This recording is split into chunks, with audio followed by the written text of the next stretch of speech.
It is the month of May in North India. Summer heat is at its peak. The humidity is high, but the gentle hills and valleys of the sub-Himalaya are green nonetheless. Surface water is restricted to only a few streams in the undisturbed and deeply forested ravines and in the larger rivers.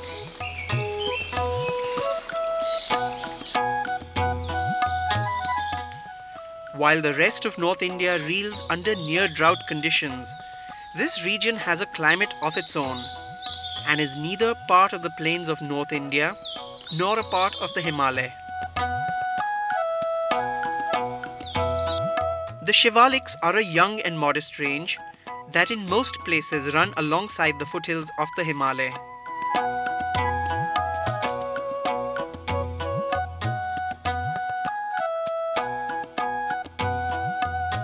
The forests, in turn, generally comprise of sal and teak, and other evergreen and deciduous broadleaf forest trees. The water drainage of the Himalaya cuts through the Shivaliks in a lot of places, and so the water table here is seasonally recharged by the lesser submontane streams emerging from the Himalaya and, to a lesser extent, by the larger Himalayan rivers. The Terai is a belt of rich soil and forest types, characterized by artesian bore wells that rise to the surface after a period of travel under the dry Bhabar or Shivalik foothill country. A lot of the flat land here is utilized for agriculture, and the region produces some of the finest rice, wheat and sugarcane in Asia.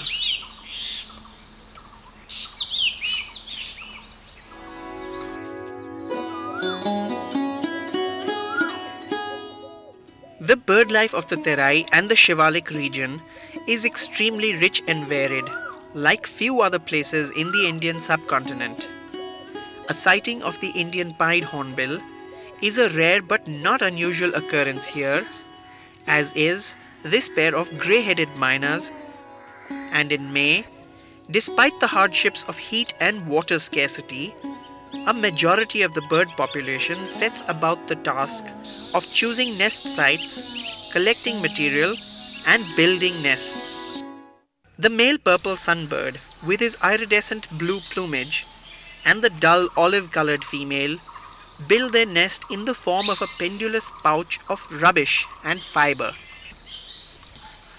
With nest building complete, the female sunbird sits and incubates the eggs, while a nearby colony of Baya weaver birds is busy preparing their neat little nests. While the locations of these nests may be varied, and the nests themselves diverse in character, there is one bird that stands out as one of the most beautiful and unique birds to be found in India. The Paradise Flycatcher, the very apotheosis of Asian bird life, is by far the most fairy-like bird to be found in India. Although the Paradise Flycatcher is not uncommon, anybody who sees one cannot but wonder at the beauty of the male bird's streaming tail feathers.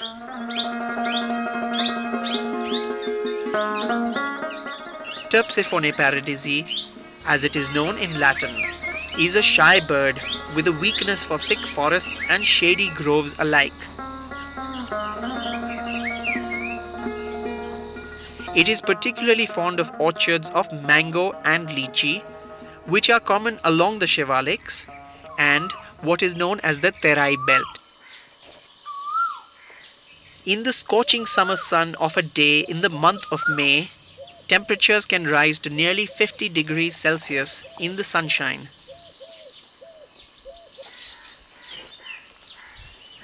All forest creatures retire to the shade or seek the solace of waterholes and shady ravines, including this magpie robin and an orange-headed ground thrush.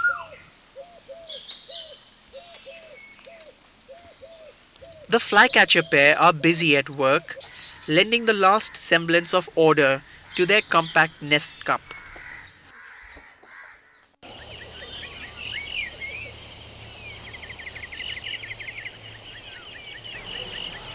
This consists largely of small twigs, fibers, cobwebs, and spiders' egg bags. The nest is generally situated at a height of 2 to 15 meters from the ground, in the elbow of a twig or over the fork of a branch.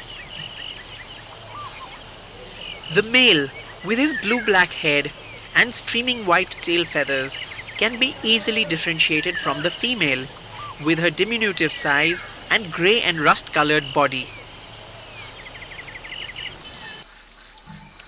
The flycatcher pair appear to be satisfied with their nidification or nest-building work.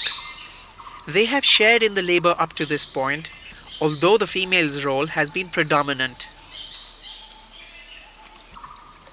Now, the female starts spending all her time sitting over the nest, preparing to lay her eggs. These are generally laid at the rate of 1 or 2 a day over the course of a few days until the clutch of 3 or 4 and rarely 5 eggs is complete. The eggs are a pale creamy pink in color and are speckled and blotched with reddish-brown marks. The female and male take turns in the incubation of the eggs, which continues for a large part of the day, sitting overnight as well. This goes on through the warmest of the summer for a period of nearly 16 days. Then, one fine day, the young ones hatch and the real work begins for the Paradise Flycatcher pair.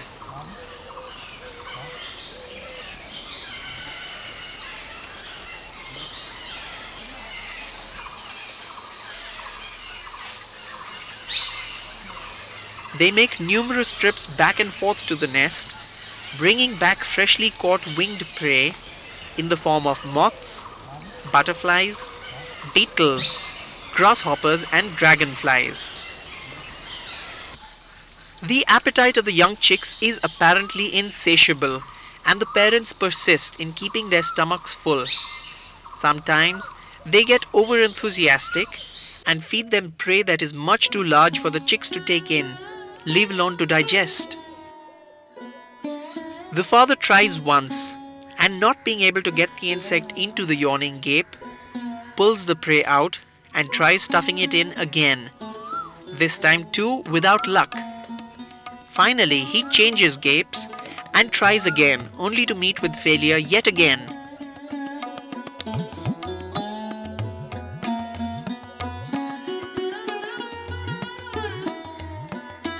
Then, on the last attempt, he succeeds in stuffing it down the second gape from his brood of 3.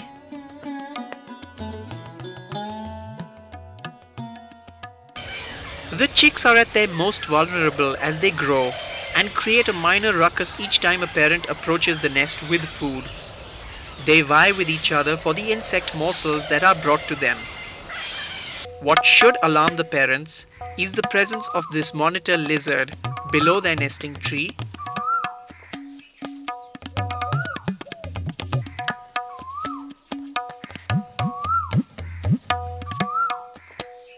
but they continue, oblivious of the predator's movements. The monitor, meanwhile, patiently investigates the leafy forest floor, assiduously turning over leaves as it ambles along in its typically labored fashion. If the monitor were to find out about the flycatcher nest, it would be only too happy to empty it of its contents while the parents are away hunting for food. This is just what happened in an adjacent nest of flycatchers. The monitor lizard made its way up to the nest in the lychee tree, ate up the chicks, and left behind a small meal for the red ants.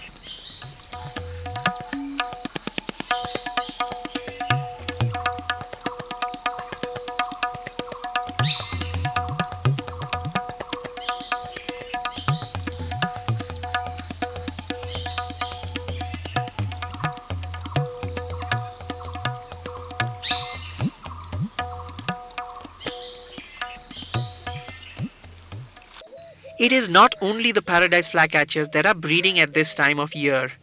A pair of white eyes has also set up camp within the same orchard.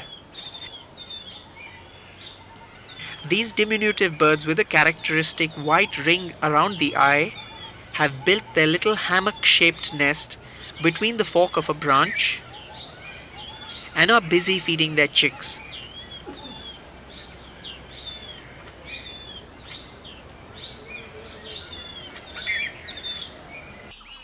Unmindful of the busy paradise flycatchers going about their task as well. There are other avian species that are also busy with their yearly nesting activities, readying their broods for the bounty brought by the monsoon rains to give them a good start in life. A black drongo incubates its clutch of eggs, and soon the entire drongo family will be out in the meadows, hawking insects from prominent perches.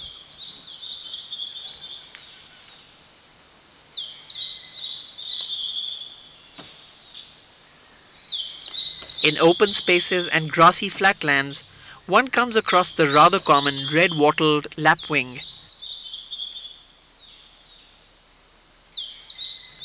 The nesting bird patiently sits in the open sun, incubating its rather exposed clutch of speckled and well-camouflaged eggs, which can range from 1 to 4 in number.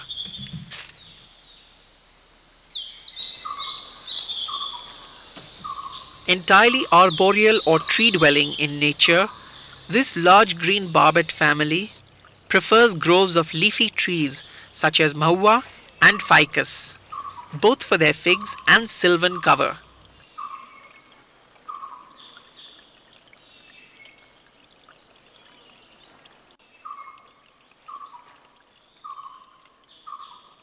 Nesting takes place in the cavity of a tree trunk, and when grown up, the chicks emerge from their natural wooden enclosure and observe the world from nearby branches, taking in the fresh sights and sounds. Meanwhile, a young barbet tries out his beak for the first time, and not realizing its strength, the coppersmith or the crimson-breasted barbet is a smaller cousin of the green barbet and nests in similar holes within tree trunks.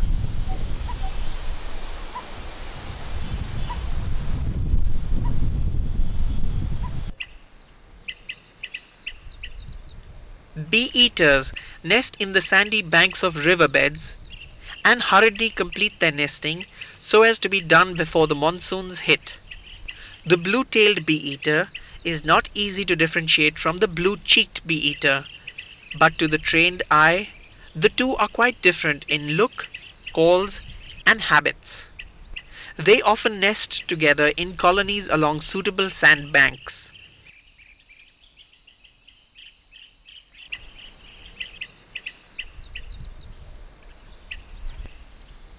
Gregarious by nature and accomplished flyers, bee-eaters often undertake some tricky aerobatic maneuvers as they hunt for bees, flies, and other winged prey.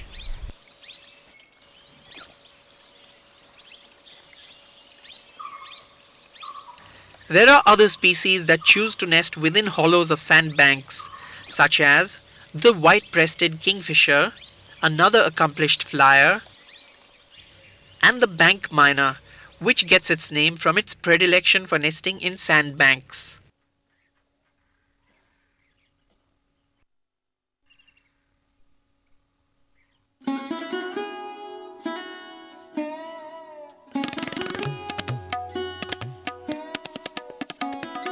A hoopoe pair is nesting in the cavity of another forest tree. The parents keep themselves extremely busy with frequent visits to the nest, carrying food for their rapidly growing brood within. The hoopoe is no less an accomplished flyer than bee-eaters or kingfishers. Its perfect flight, with each pied feather in place, is testimony to its skills. The crest is fanned out for but a few seconds while landing and taking off. At all other times, it is thrown back over the head.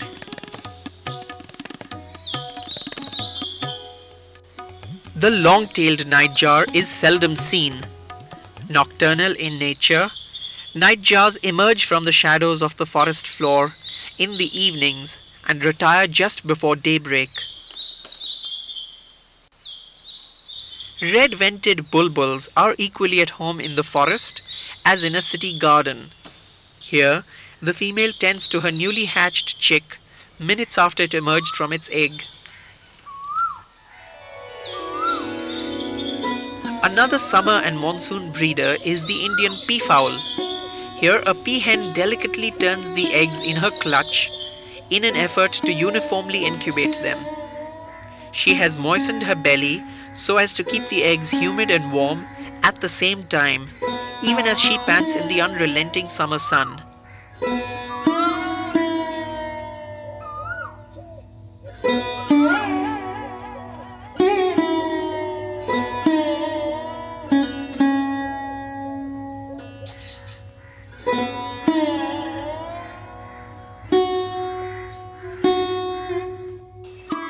And where there are birds nesting and weak hatchlings, there will be predators. Barely had this warbler chick made its way out into the big bad world that it ended up as a meal for an alert shikra nearby. Shikras are adaptive birds of prey and feel equally at home in thick Shivalik forests as they do close to urban centers.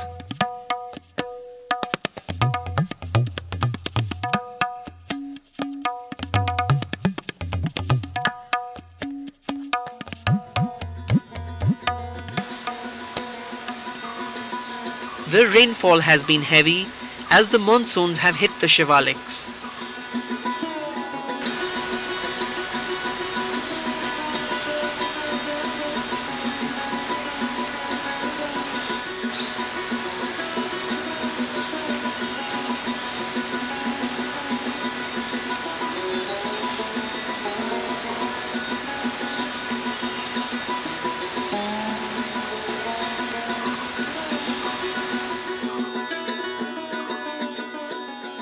Bird activity has heightened as most bird nesting has reached the hatchling stage and the parents are busy carrying food for their broods with an abundance of insect life as a result of the incessant monsoon rains. Leeches, butterflies, ladybirds, dragonflies and damselflies. They are all intrinsic members of the web of life in the Shivaliks. A passing butterfly falls prey to a spider's web and soon resigns to its fate.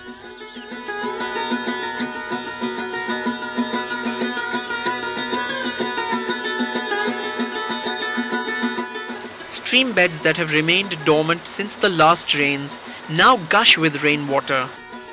Ferns festoon the tree trunks.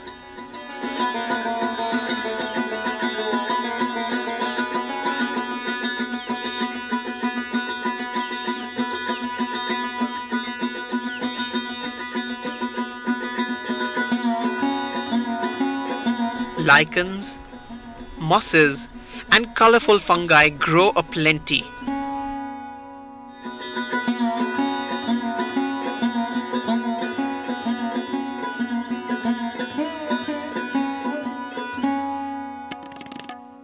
Water lilies grow in little forest pools.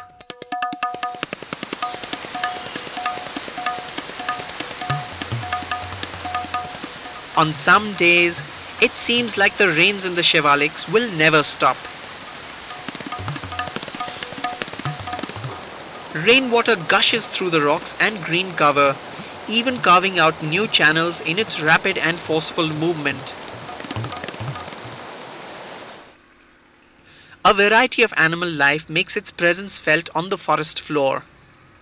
A slug steadily makes its way through the freshly fallen leaf litter, seeking out its post-monsoon bounty.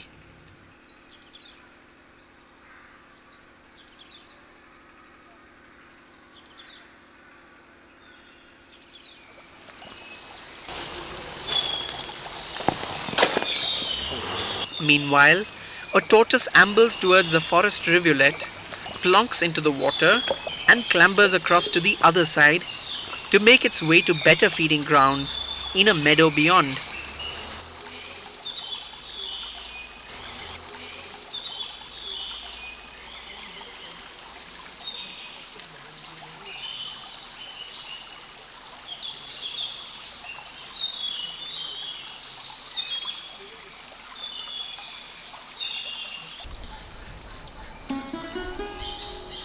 In the rocky cliffs and outcrops of the Shivaliks, the mist shrouds a group of Goral, the wild mountain goat of the Himalaya, as they playfully gambol and spar with each other. Shy and retiring, Goral are not easy to sight, and being prized game animals, they are also subject to heavy poaching by local inhabitants, despite a stringent governmental ban on any sort of hunting.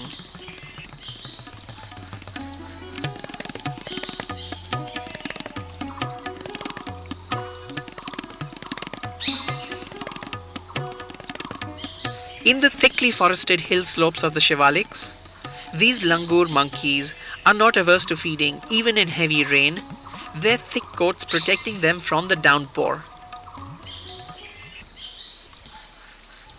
The forest is rife with bird activity. A blue-throated barbet and a party of chestnut-bellied nuthatches busily scan the upper stories of forest trees. The former in search of ficus figs, the latter in ambush of insects, taking shelter under the bark.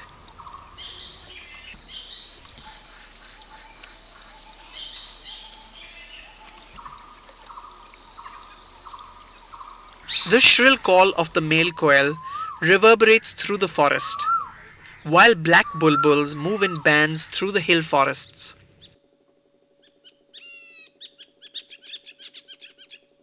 The paradise pair who lost their chicks is meanwhile busily rebuilding a fresh nest and will make one more attempt at breeding this season, having lost the entire fruit of their labor, true to Rudyard Kipling's If. They are rebuilding everything from scratch and will breed once more this season. One of the flycatcher pairs, meanwhile, has succeeded in bringing up their young. They will soon be ready to leave their nest. The 4 chicks barely fit in any longer. While the parents have worn themselves thin with the exertion of feeding them, the chicks have thrived and are preparing to take on the world. During the course of a few days of constant rainfall, they attempt to make their first forays out of the nest. One by one, they hop out and sit on adjacent branches.